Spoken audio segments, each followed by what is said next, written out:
Jangan lupa ya teman-teman, like and subscribe dan nyalakan loncengnya. Oke, welcome back to my channel. Di sini saya akan membahas kampus-kampus terhoror di Indonesia. Di sini saya akan membahas beberapa kampus yang dipercaya turun-temurun lintas angkatan, lintas generasi. Dan cerita itu mungkin akan ada selamanya. Yang pertama adalah UI, Universitas Indonesia. Selain dikenal dengan universitas terbaik di negeri ini, UI juga terkenal dengan cerita horornya. Konon katanya, di gedung rektorat terdapat seorang gadis, arwah penasaran yang gantung. Menurut cerita, gadis itu memiliki wajah pucat, bibir biru, dan lidah menjulur. Tidak jarang mahasiswa yang melintasi gedung Rektorat UI Depok, dia melihat gadis berjalan tertatih-tatih dan kepala terkulai. Dan kemudian kereta hantu UI. Cerita ini sudah beredar pada tahun 90. Kala itu, ada seorang mahasiswi menaiki kereta pada malam hari dari stasiun menuju stasiun Kebet. Anehnya, ketika dia masuk, semua orang di situ terlihat pucat dan lesu. Dan anehnya lagi, kereta itu tidak berhenti di tiap-tiap stasiun. Hanya berhenti saat mahasiswa turun. Kemudian, saat mahasiswa itu turun, menengok ke belakang, kemudian dia hanya sendiri yang turun. Dia baru sadar itu adalah kereta hantu.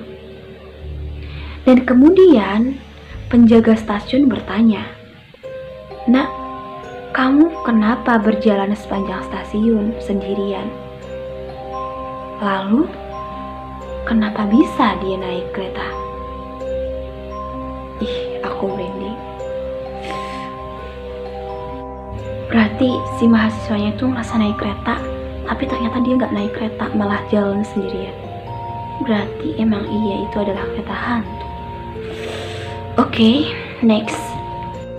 Dan kemudian ada si Merah UI. Oke, saat dulu sebelum UI dibangun ada sebuah hutan. Di situ terdapat komplek kuburan. Nah, si Merah inilah. Di situ konon katanya dia sering menampakkan diri di tiap-tiap gedung UI. Dan dia sering menyamar seperti mahasiswa. Dan dia kerap muncul di gedung FT dan juga sering menampakkan diri di musola FIB. Dia seperti kuntilanak semacamnya dan menggunakan baju merah dan berambut panjang. Dan dia juga menggunakan selendang. Biasanya, si Merah ini tidak langsung menakut-nakuti orang di sekitarnya. Namun dia sering menjahili orang-orang sekitarnya. Kadang-kalanya dia sering nampak di dalam kelas dan menyamar sebagai mahasiswa. Dan dia juga biasanya menjahili orang-orang di sekitarnya dengan menutupi wajahnya dengan selendang dan tertawa seperti kuntilanak. Konon katanya Merah ini dulu adalah seorang gadis yang meninggal di sebuah hutan yang dulunya belum dibangun menjadi universitas. Oke, konon katanya. Kebenaran satu ini belum bisa dipastikan. Hei anak-anak UPI, apa kalian percaya? Apakah kalian pernah lihat? Kalian bisa komen di bawah. Next. Oke, kemudian ada UGM, Universitas Gadjah Mada Yogyakarta. Ini adalah universitas gudangnya cerita hantu. Oke. Kampus ini adalah kampus yang sudah sangat tua. Dan kampus ini emang dulu dibangun oleh Soekarno. Dan dulu emang awalnya adalah sebuah sawah yang luas. Pada tahun 1959, dulunya adalah sebuah sawah dan hutan yang rimbun, dan sekarang menjadi kampus yang melegenda. Dan terdapat cerita-cerita yang misterius. dan menjadi universitas yang terbaik di Indonesia. Dan kali ini ada Mbak Rohana. Kalau kalian lewat di Lembah UGM ke Jalan Kaliurang, di sini ada sebuah jembatan perawan, alias jembatan pertanian ke dokter hewan perawan. Mbak Rohana ini adalah penunggu jembatan perawan. Biasanya di malam hari Mbak Rohana sering muncul, dan setiap orang melihatnya itu ada sebuah perempuan memakai jilbab dan dia jalan di jembatan, kemudian dia jatuh. Biasanya orang yang melihat langsung panik, oh my god, ada yang jatuh dari jembatan. Dan ketika kita cek, nggak ada yang jatuh. Lalu apakah itu? Penunggu jembatan perawan. Kemudian next, di hantu penunggu suara gambar, ruangan suara radio Gajah Mada. Di sini biasanya dijadikan tempat untuk penyiaran radio. Gedung ini memiliki 3 lantai. Lantai pertama adalah untuk administrasi, yang kedua ini untuk buku-buku perpustakaan, dan lantai ketiga ini buat suara gambar, buat penyiaran radio.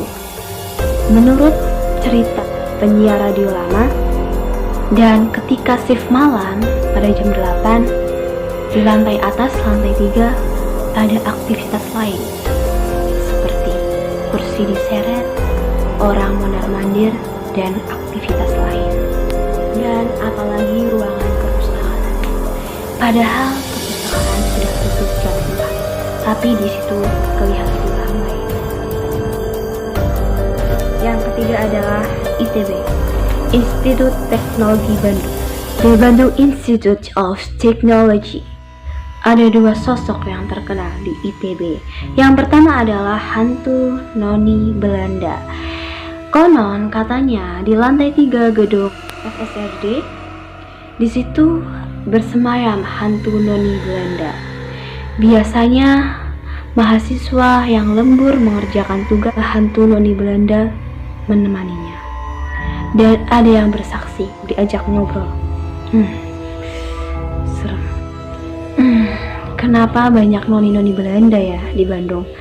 Mungkin waktu dulu banyak orang Belanda yang belajar kuliah di situ, karena mungkin Indonesia masih belum diperjuangkan oleh Ibu Kota Kartini.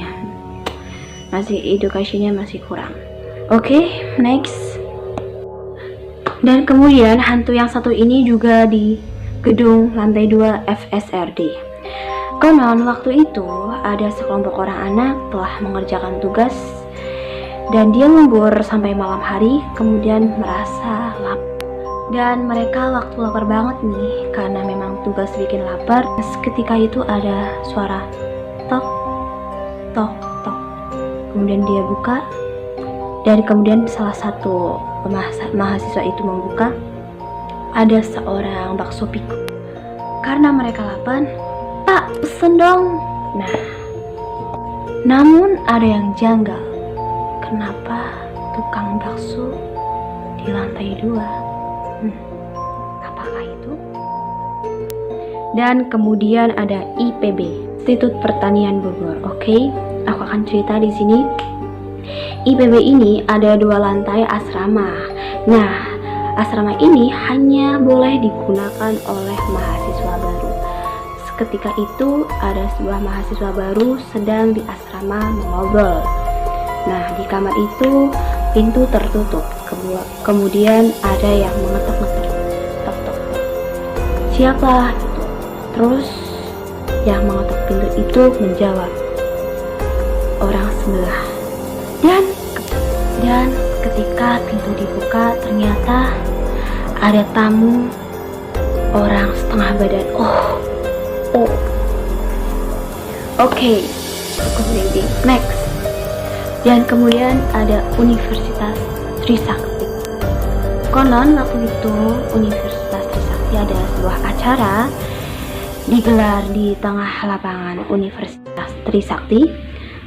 Ketika itu ada mahasiswi yang jalan ke atas lantai ekonomi karena ingin Karena ingin mendapat spot yang bagus, jadi mereka memasuki ruangan kelas. Kemudian mereka menyalakan lampu. Ketika itu ada yang ikut masuk di situ di ruangan itu. Dan ketika mereka lagi menonton, ada orang senior masuk kemudian tergesa-gesa dan mengajak dia untuk keluar membantu angkatin barang. Ringgas banget tuh senior. Kayaknya mereka lagi asik-asiknya nonton. Ih, kenapa sih diganggu gitu? Kemudian matikan lampu, pintu ditutup. Loh, mereka ngerasa bingung. Loh kan dia ada satu ekonomi. Dan senior itu menjelaskan bahwa yang duduk di samping mereka adalah korban 12 Mei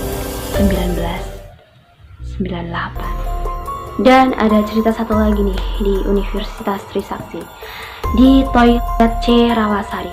Seketika itu ada mahasiswa yang menginap dan yang satu baru datang. Dia meminta menemani dia mencuci baju. Oke, si A ini anggap saja si A ini mau menemaninya. Kemudian ketika itu si B mencuci baju dan mengobrol. Nah, 1 jam kemudian si B selesai tuh cuci baju. Kemudian keluar, ternyata nggak ada si A-nya. Kemudian si B kembali ke ruang senat. Kemudian bangun. Ternyata waktu itu si A hanya menemani buang air kecil, kemudian dia balik tidur. Lalu 1 jam itu si B ngobrol sama siapa ya? Dan kemudian ada Universitas Brawijaya. Oke, di sini ada sebuah kampus.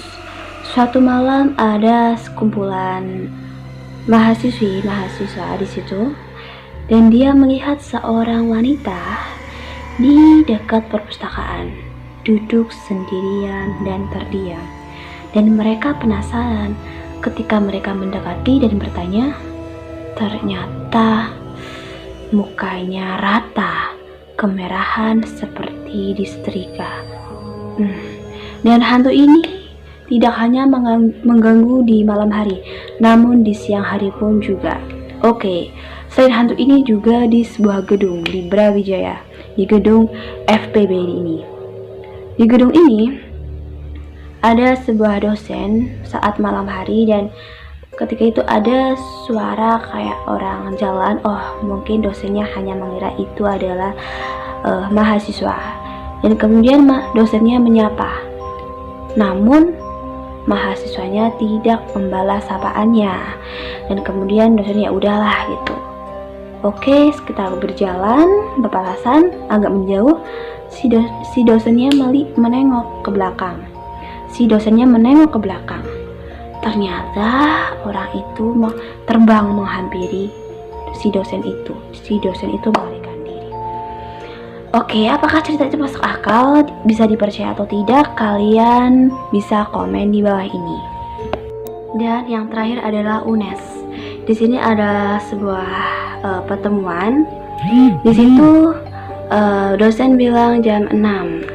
Namun mahasiswa berangkat masuk ke ruang. Udah ada si dosennya di situ. Namun si dosen diam saja. Kemudian dosen yang asli itu SMS ngechat sama salah satu mahasiswa di situ. Nah, katanya ada hal